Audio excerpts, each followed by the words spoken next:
Magpapakalat ang PNP Highway Patrol Group ng nasa 500 tauhan sa mahigit 60 pangunahing lokasyon sa buong bansa kaugnay ng 3 araw na transport strike mula April 15 hanggang 17.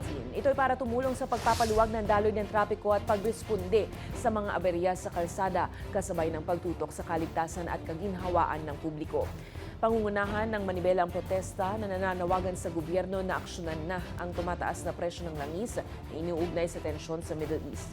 Samantala, naghahanda rin ng PNP ng libreng sakay para sa commuters na posibleng ma-stranded sa panahon ng protesta. Ayon kay PNP Chief Police Brigadier General Jose Melencio Nartates Jr., ginagalang ng pulisya ang karapatan ng transport groups sa mapayapang pagkilos.